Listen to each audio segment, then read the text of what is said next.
Today we will be discussing the topic of anonymous communication with a focus on the darknet. I'd like to begin by first defining what the darknet is. The darknet is a private network where connections are made using non-standard protocols. There are various darknets across the internet, and the collection of all these darknets forms a portion of the deep web.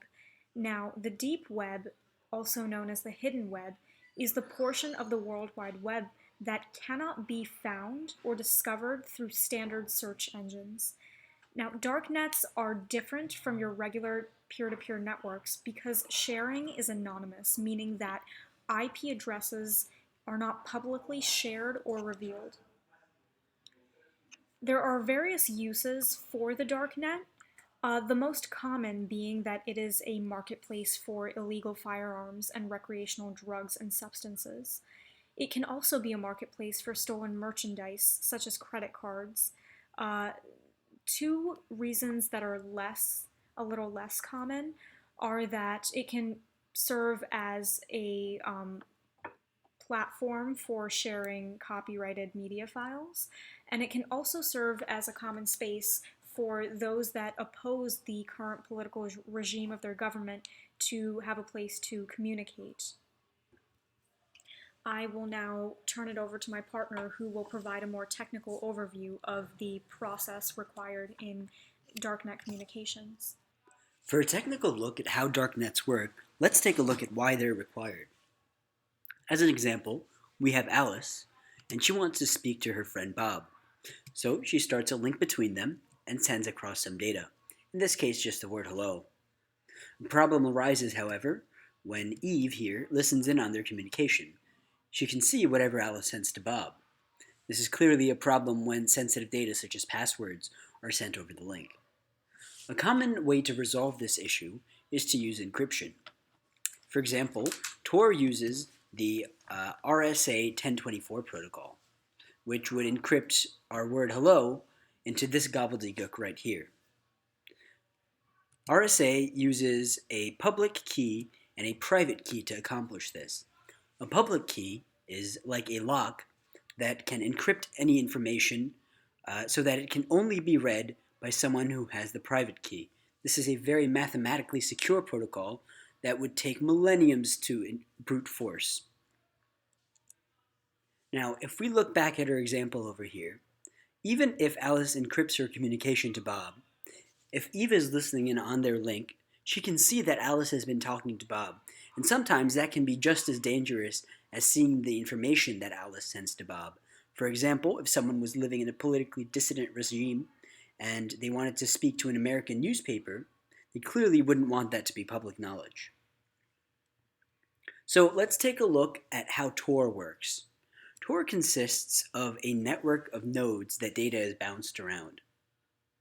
We will take a look at a packet sent through the network to see exactly how the protocol operates. First, Alice talks to a directory server to get a list of nodes that are available to her. Then she selects a few nodes to bounce the data between. In her example, these will be nodes 2, 4, and 10. The data will be bounced between these nodes before it gets to Bob. Each of these nodes has a private key so that data can be encrypted in such a way that only they can access it. Let's start with the exit node, node 10. Two important pieces of information in the Tor protocol are where to send the data and what data to send. In this case, node 10 knows to send the data to Bob, and the data in this case is hello. We encrypt this data with the public key for node 10 so that no one else can read it. Now we move on to node 2. We take the encrypted data and put it in the data field for node 2. Node 2 knows to send the data to node 10, but it cannot access any of the data within it. We in turn encrypt this data with the public key for node 2 and move on to node 4.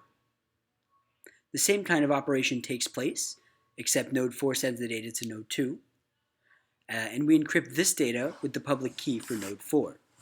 Now our packet is complete, and we can start sending it through the network. We are now ready to send our packet through the network. Alice sends the packet to node 4. Node 4 decrypts it and finds that it has to send the data to node 2. Node 2 receives the packet, decrypts it, and finds that it has to send the data to node 10. Node 10 receives this piece of data and decrypts it, and finds that it has to send the data to Bob. The message is sent to Bob, and he finally gets Alice's message. This is a very roundabout way of communicating the data. However, it helps keep Alice anonymous, since node 4 has no idea whether Alice is just another node on the network, and node 10 has no idea whether Bob is just another node at the network which it is sending data to. If we look at the link between node 10 and Bob, we can see that this link is still insecure, and anyone who is listening in can see that someone sent hello to Bob. In order to protect against this, we must use a transport layer security protocol, such as SSL, so that anyone listening in that link will still see an encrypted message. A common way to do this with Tor is to tunnel through a VPN before sending our data. For an added layer of security, it is beneficial to combine the use of Tor with the use of a virtual private network. Now, what a virtual private network does is that it enables a computer to both send and receive data as if over a shared or public network, as if it were connected to the private network. It essentially extends a private network across a public network, such as the internet. Now, this is created by establishing a virtual point-to-point connection through virtual tunneling protocols or encryption. The advantage of this is that unauthorized users cannot access the virtual private network because of the requirement of sender authentication. The virtual private network can also detect whether there have been instances of transmitted messages being tampered with. I'd like to now take a moment to talk about where the future of the Darknet is headed. Even though there are various technologies such as firewalls and intrusion detection and antivirus systems, the threat volume is rising, and attacks, information security attacks, are becoming more elusive. And ironically enough, the approach to mitigating security issues may be in the use of the Darknet. For example, mid-sized to large companies may benefit from implementing their own private Darknet in their companies.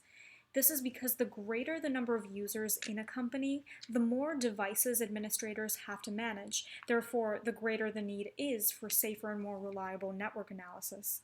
Now, with a private Darknet, companies can quickly differentiate between legitimate and malicious traffic on their networks. In another vein, the American public is becoming increasingly concerned for their anonymity and the security of their information due to recent events such as the NSA scandal or government surveillance disclosures of recent years. For these reasons, we expect there to be an increase in the usage of these types of services in the future. That was our presentation on Darknets. Thank you for listening. If you would like to find out more information, you can follow these references listed here.